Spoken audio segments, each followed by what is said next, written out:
أعوذ بالله من الشيطان الرجيم. بسم الله الرحمن الرحيم.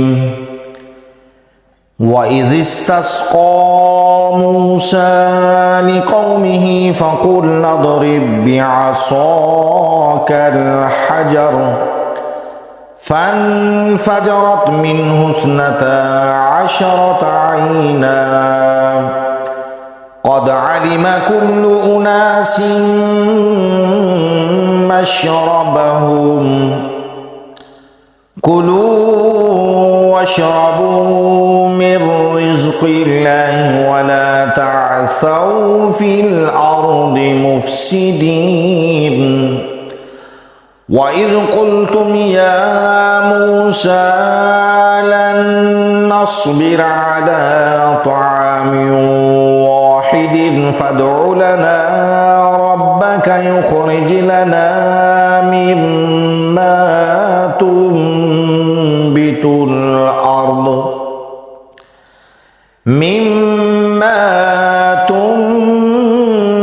الأرض من بقلها وكثائها وفومها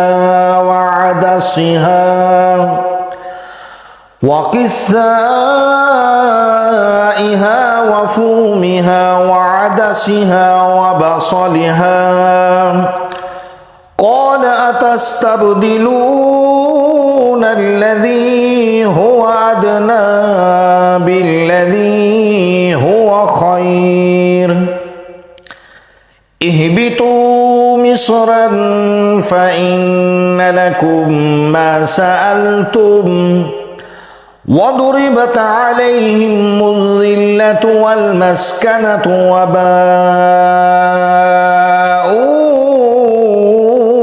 بغضب من الله ذلك بأنهم كانوا يكفرون بآيات الله ويقتلون النبيين بغير الحق ذلك بما عصوا وكانوا يعتدون.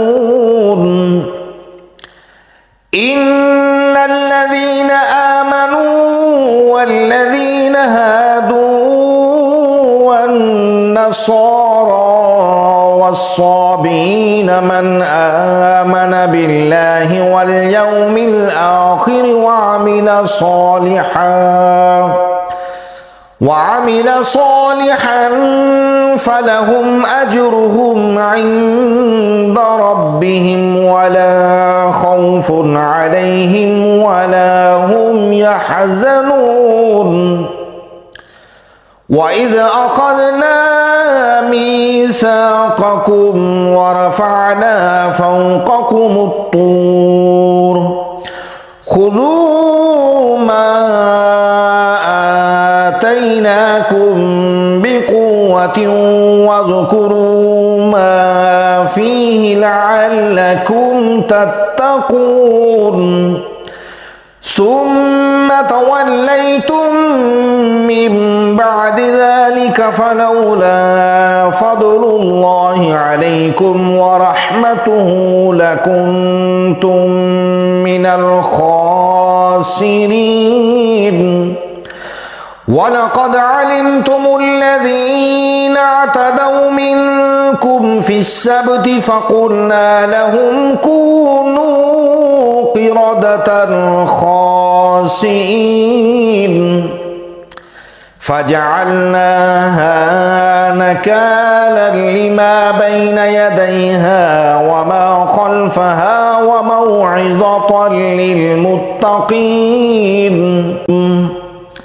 وإذ قال موسى لقومه إن الله يأمركم أن تذبحوا بقرة قالوا أتتخذنا هزوا قال أعوذ بالله أن أكون من الجاهلين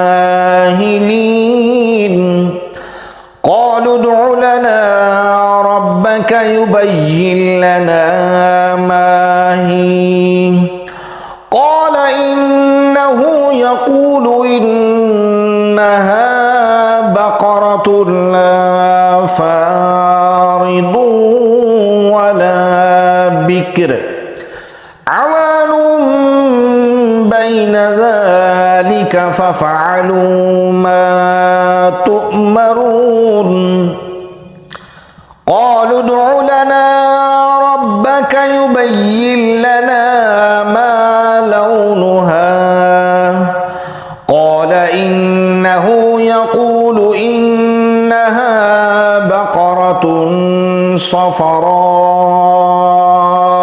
فاقع لونها تسر الناظرين قالوا ادع لنا ربك يبين لنا ما هي إن البقرة شابه علينا وإنا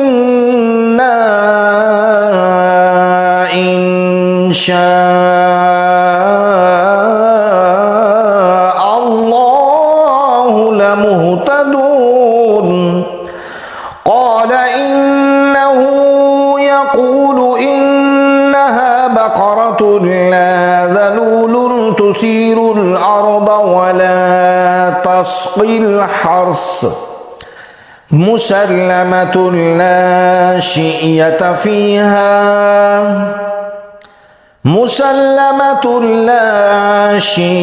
فيها قالوا الآن جئت بالحق فذبحوها وما كادوا يفعلون